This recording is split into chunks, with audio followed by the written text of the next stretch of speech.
Hola, soy Laura Beiber. Yo soy Pilar Almenar. Ambas somos periodistas especializadas en alfabetización mediática e igualdad de género. Hemos creado una serie de videotutoriales junto con la Cátedra de Brecha Digital de Género, firmada entre la Conselleria d'Innovació, Universitats, Ciència i Societat Digital y la Universitat de Valencia, para tratar temas del ámbito online que nos afectan como ciudadanas. En este episodio en concreto hablaremos de ciberacoso. ¿Qué es? ¿Cómo sucede? ¿Cuáles son sus consecuencias? ¿Qué podemos hacer? Comenzamos.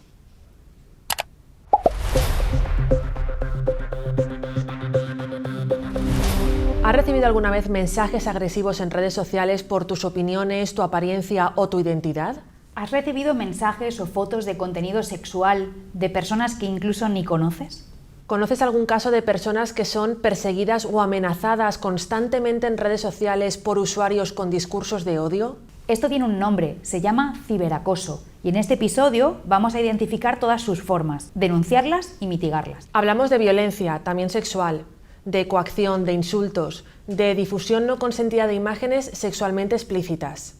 El ciberacoso es una forma de ciberviolencia que el Parlamento Europeo ha definido como todo acto de violencia de género cometido, asistido o agravado, en parte o en su totalidad, haciendo uso de las tecnologías de la información y la comunicación, como son los teléfonos móviles, los teléfonos inteligentes, Internet, las plataformas de redes sociales o el correo electrónico, actos que están dirigidos contra una mujer por su condición de mujer o afectan a las mujeres de manera desproporcionada y ocasionan o pueden ocasionar daños físicos, sexuales, psicológicos o económicos, incluidas las amenazas de realizar dichos actos, la coacción o la privación arbitraria de libertad en la vida pública o privada.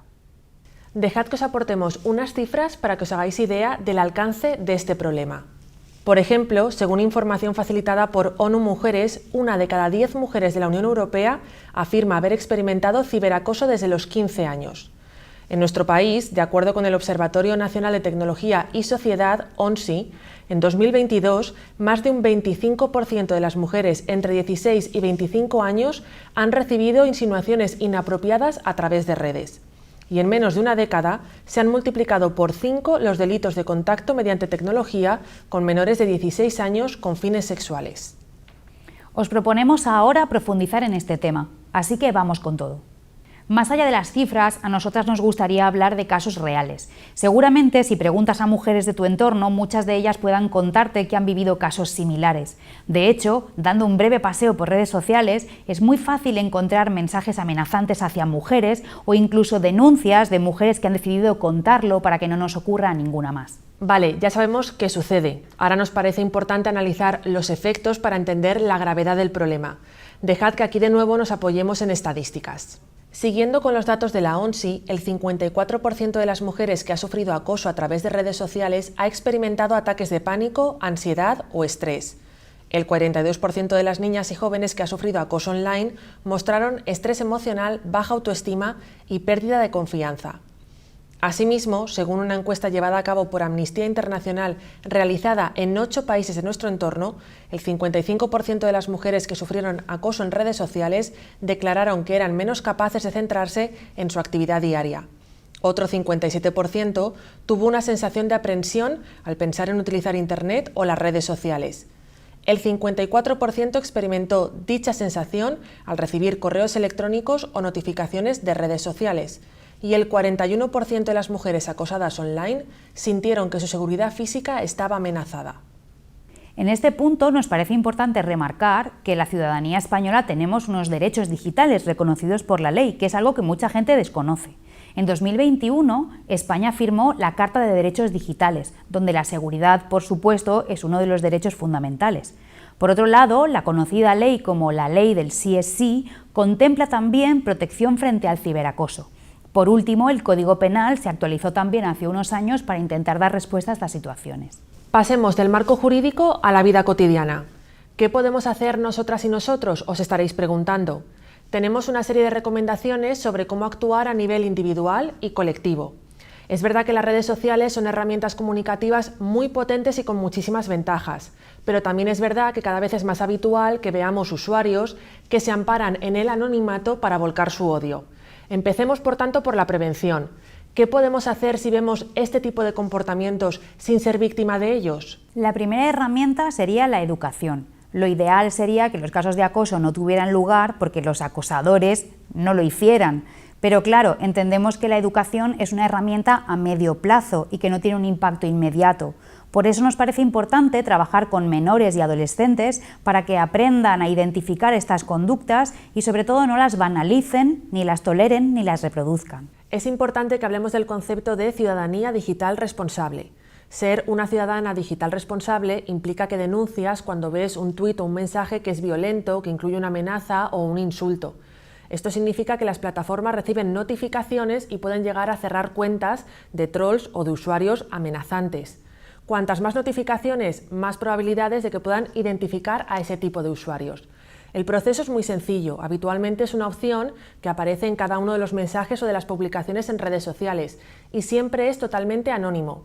Según la plataforma, puedes saber qué ha sucedido después de tu denuncia. Por ejemplo, Twitter o Facebook te notifican que han decidido. En el caso de WhatsApp no sucede así. ¿Y qué puedes hacer si el acoso no es solamente un mensaje puntual, sino una situación más intensa? En ese caso puedes recurrir a los mecanismos propios de las plataformas, como es el caso de Instagram, TikTok, Facebook o Twitter. Y también es importante que sepas que en Google puedes pedir que se eliminen las imágenes que se están difundiendo sin tu consentimiento. Es importante también identificar los entornos tóxicos.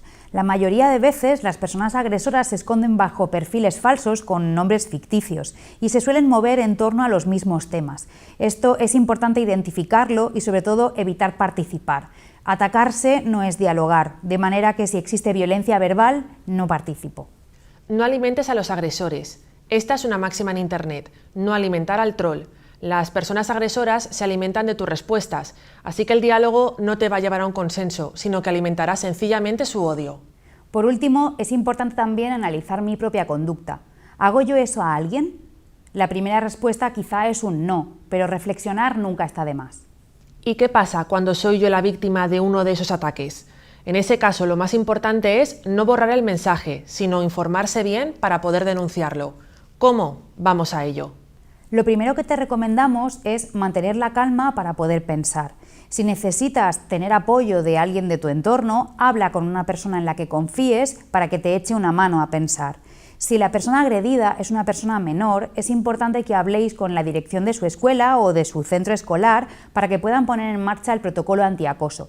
Cuando ocurre un caso de este tipo, es habitual que los nervios nos lleven a borrar los mensajes de la persona acosadora o incluso bloquearle en redes sociales. Es importante que no hagamos esto porque necesitaremos después recopilar toda esa información para verificar que el acoso ha tenido lugar. Por lo tanto, nuestra primera recomendación es mantener la calma para poder pensar. Informarse es otra de las claves. Puedes acudir al teléfono de ayuda ante el acoso, que es el 017. El INCIBE ofrece atención los 365 días del año y lo hace ante una situación de ciberacoso, pero también de estafas, suplantación de identidad o cualquier otro tipo de delito digital. Es importante que sepas que el INCIBE también tiene una página web específica sobre Internet segura para menores, de manera que puedes trabajar con ellos y con ellas la prevención. Para poder denunciar es muy importante recopilar todas las pruebas, hacer capturas de pantalla, guardar los enlaces, descargar el historial de mensajes de la aplicación. Seguramente en el INCIBE te podrán dar más detalles sobre cómo recopilar todos estos datos para que tengan validez a la hora de denunciar. Cuando llegue el momento de denunciar, acude a alguno de los canales oficiales que existen en España para ello. Es el caso de la Brigada Central de Delitos Informáticos, el Grupo de Delitos Telemáticos de la Guardia Civil y la Agencia Española de Protección de Datos. Además, recuerda, como te hemos explicado antes, que cada una de las plataformas en redes sociales tiene un protocolo propio al que también puedes acudir. Por último, no olvidemos que somos personas, necesitamos apoyo y cuidados. Este tipo de denuncias suelen tener un proceso de resolución bastante largo, así que apóyate en personas de tu entorno y, sobre todo, cuídate. Si necesitas salir unos días de las redes sociales, sal, respira y vuelve. Si el impacto es muy invasivo, siempre puedes dejar pausada esa cuenta y volver tiempo más tarde, cuando hayas podido digerirlo y recopilar todas las pruebas. Si has llegado hasta aquí, gracias. Esperamos que todo lo que hemos compartido te sirva para habitar Internet de una forma más segura y más placentera, o por lo menos para que reflexiones sobre el ciberacoso y que a partir de ahora observes todo lo que sucede en Internet con una mirada más crítica. Hemos hablado de casos reales, de cifras, y hemos dado recomendaciones ante casos de ciberacoso, incluso si eres tú misma quien lo sufre. Pero la formación no termina aquí. Recuerda, tenemos responsabilidades como ciudadanía digital para que Internet sea un espacio sano y seguro. También tenemos derechos que nos protegen ante el ciberacoso en cualquiera de sus formas. Y hay pequeños gestos, como te hemos ido explicando, que pueden ayudarnos a prevenirlo. Y si sufres ciberacoso, no te sientas sola ni solo. Cada vez hay más canales y más recursos para denunciarlo. Sabemos que es una situación muy compleja, pero piensa que puedes recibir ayuda apoyándote en personas de tu entorno. En la descripción de este vídeo te dejamos recursos para que puedas consultarlos y seguir aprendiendo e informándote. Estos conocimientos evidentemente son de uso individual, pero cobran más fuerza si los compartes con tu familia, en tu lugar de trabajo o con tus amistades. Ha sido un placer pasar este rato con todas vosotras y vosotros. Os invitamos a ver el resto de videotutoriales que hemos creado junto a la Cátedra de Brecha Digital de Género, firmada entre la Conselleria d'Innovació, Universitats, Ciència i Societat Digital y la Universitat de Valencia. Si tenéis alguna duda o algún comentario, podéis hacérnoslo llegar a través de mail o de redes sociales. Hasta pronto. Adiós.